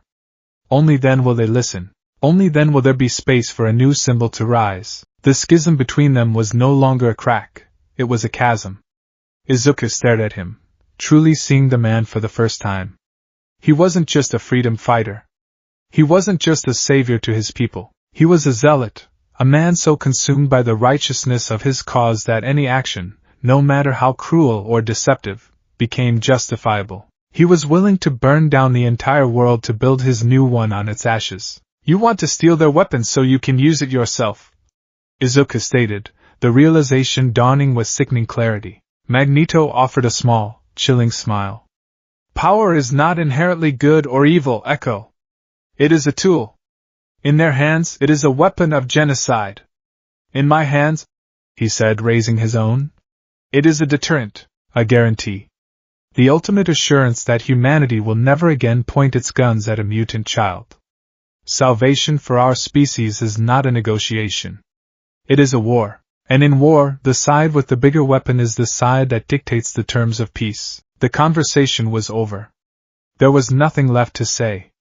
Izuku had seen the truth behind the curtain, and it was a cold, hard, and unforgiving doctrine. He gave a slight, jerky nod, unable to form words, and retreated from the observatory, the weight of Magneto's ideology pressing down on him like the ocean itself. The next few days were a blur of isolation. Izuku kept to himself, spending his time in the archives or the training rooms, pushing his body and mind to their limits as a way to silence the screaming in his own head. He avoided the other members of the Brotherhood, but he could not avoid observing them. And now, his eyes were open. He saw the fanaticism he had previously mistaken for loyalty. In the common room, he watched Pyro regaling Toad and a few younger recruits with an exaggerated tale of the Okihama mission. And there he was, the big blonde Boy Scout, taking my best shot right in the teeth. You should have seen his face when the old man dropped in. Looked like he'd seen a ghost, Pyro cackled, slamming his fist on the table. Best part is, the little nerd's plan actually worked. Used the kid's brain to get us the muscle. He clapped a hand on Izuku's shoulder as he passed by, and Izuku flinched away from the contact. Pyro's glee wasn't just pride in a successful mission. It was a sadistic joy in the hero's struggle, a deep-seated cruelty that reveled in the pain of his enemies. He saw Mystique practicing in the combat simulation room. She moved through a holographic crowd of civilians, her body a blue blur, neutralizing targets with a cold, terrifying efficiency. She never struck a civilian, but she used them as shields, as obstacles, as tools to be manipulated. They were not people to her, they were environmental variables. Her pragmatism, which he had once admired, now looked like a profound and chilling lack of empathy. These were not soldiers. They were true believers. They had bought into Magneto's doctrine so completely that the lines between right and wrong had ceased to exist, replaced only by a binary of us and them. And Izuku, with his aching conscience and his lingering, stubborn compassion, was firmly on the outside looking in. His isolation was broken by a quiet, hesitant voice one afternoon in the small hydroponics bay, one of the few places in Avalon that felt remotely alive. Echo? He turned. A young girl, maybe 14 years old, stood there, nervously wringing her hands. He recognized her as one of the newer arrivals, a girl rescued from a bad situation in Osaka a few months ago. Her name was Kimiko, but everyone just called her Kimmy. Can I help you? He asked, his tone more clipped than he intended. I just wanted to say thank you, she said, her eyes fixed on the floor. Her mutation was subtle but beautiful. Her skin had a faint, pearlescent sheen, and her dark hair was shot through with crystalline strands that caught the light like spun glass. Everyone's talking about your plan, about how you outsmarted the HPSC. It was amazing. Izuku felt a pang of guilt. It wasn't my plan. Not really, but you did it, she insisted, finally looking up at him. Her eyes were wide and full of an unadulterated, hero-worshipping innocence that felt like a punch to the gut. You showed them that we're not just monsters with claws or fists. That we can be smarter than them. He didn't know what to say. He just nodded. She seemed to take his silence as an invitation. She stepped closer, her gaze falling on a strange, crystalline flower growing in one of the planters. It was one of hers. It's pretty, isn't it? She whispered. Her mutation allowed her to manipulate silicon on a molecular level, encouraging ambient particles to grow into delicate, intricate crystal structures. She could, in essence, grow flowers made of quartz. My parents hated it, she said, her voice dropping so low he could barely hear it. When my powers manifested, my dad, he tried to make me stop. He said it was unnatural. He took a hammer to one of my first flowers. Shattered it all over my bedroom floor. She traced the edge of a crystal petal with her finger. They called the Commission's Mutant Support Hotline. They didn't know what it really was.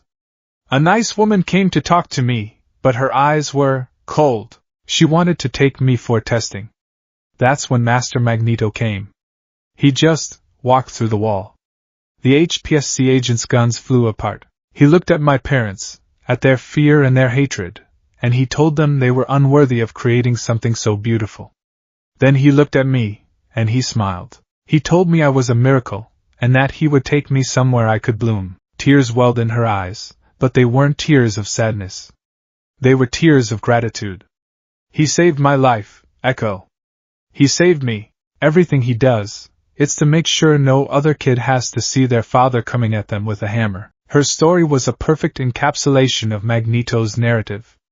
It was the undeniable truth of humanity's cruelty, and the undeniable proof of Magneto's role as a savior. And hearing it from this earnest, innocent girl, it tore Izuku apart. He knew the comfort of her black and white world was a lie. He knew her gentle savior was also a ruthless killer, a man who would sacrifice anyone, even her, for his cause. But how could he tell her that? How could he take a hammer to her fragile, crystalline belief system, just as her father had done to her flower? He would be just as cruel as the world she had escaped. He does what he thinks is right, Izuku said, the non-committal words feeling like a betrayal to them both. He looked at her, at this girl who represented the very people he had joined the Brotherhood to protect, and he felt the full, crushing weight of his untenable position. He was complicit in the lie that gave her peace. That night, sleep offered no escape. Kimmy's story, Magneto's speech, All Might's pained face, it all swirled in his mind. He needed to know.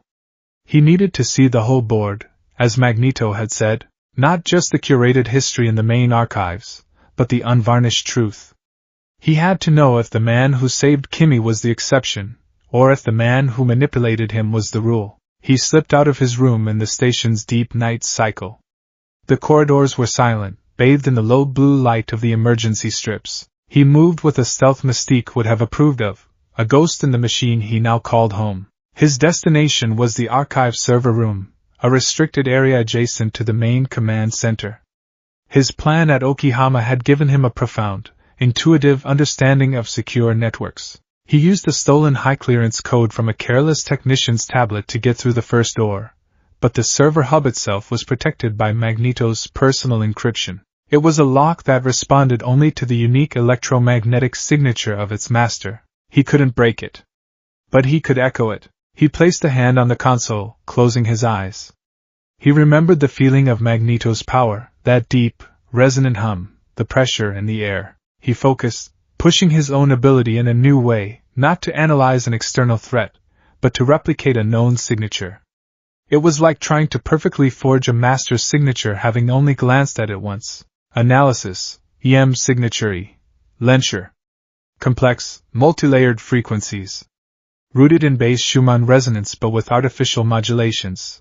A faint green static crackled around his fingertips. He wasn't adapting to defend, he was adapting to mimic. Adaptation, generate localized EM field matching target parameters. Modulate frequency in a recursive loop. The console chirped. A soft green light pulsed. Access granted, he was in. The archives were vast, but he knew what he was looking for. He bypassed the public files, the propaganda victories, the carefully edited mission logs. He dove deeper into the system's core, looking for a hidden directory. And he found it. A simple, stark folder name, protected by another layer of security he was already past. Red Ledger. He opened it. It was a collection of mission files, dating back decades. They were not the sanitized reports from the main archive. These were raw, unfiltered accounts. He opened the first one that caught his eye, dated 5 years ago. Mission: the Geneva Incident. Objective: disrupt World Summit on Mutant Regulation. Deliver a message. Outcome: objective achieved. Brotherhood casualties: 1. Subject Aegis. Civilian casualties: 47. Classified as collateral damage: 47 civilians. Collateral damage. His stomach clenched. He clicked on the supplementary files. There were schematics, news clippings, and a single video file, labeled helmet_CM_01. He hesitated for a fraction of a second, then opened it. The footage was chaotic, seen from the perspective of a Brotherhood soldier. They were in a grand, ornate hall. Panic screams, the sound of alarms. He saw Magneto, a whirlwind of destructive force, tearing the room apart. Unarmed diplomats and politicians were screaming, trying to flee. Magneto made no distinction. He ripped a massive steel chandelier from the ceiling and brought it down on a group of people huddled in a corner. The camera mercifully jerked away at the moment of impact. The camera wearer and another mutant, a young man who was projecting shields of hard light, Aegis, were covering their retreat. HPSC shock troops flooded the hall. A stray energy blast ricocheted off a collapsing statue, heading straight for Magneto's unprotected back. "Master, look out!" Aegis yelled. He threw himself in the path of the blast, his light shield shattering as he took the full force. He collapsed, his body smoking. Magneto didn't even look back. "Hold the line," he commanded, his voice cold and devoid of any emotion. He was already moving towards the exit, securing his own escape. He had abandoned one of his own without a second thought, a loyal soldier sacrificed for his master's convenience. Izuku slammed the file shut, a choked gasp escaping his lips. He stumbled back from the console, his hand over his mouth, fighting the urge to be sick. This wasn't a war for salvation. It was a slaughter. Magneto didn't just fight his enemies, he annihilated them. And he wasn't just a general, he was a tyrant who viewed his own soldiers as expendable pawns on his grand chessboard. The man who had spoken of the sanctity of mutant lives had left one of his children to die without a backward glance. The man who condemned humanity for its cruelty was capable of a barbarism that dwarfed anything Izuku had ever imagined. The world, which had been a clear, stark picture of heroes and villains when he was a boy, had become a confusing canvas of black and white since he'd arrived at Avalon. But now, sitting in the cold, humming silence of Magneto's secret archive, Izuku saw the final, terrible truth. There was no black and white. There was only gray. And underneath it, staining everything, was the deep, undeniable color of blood.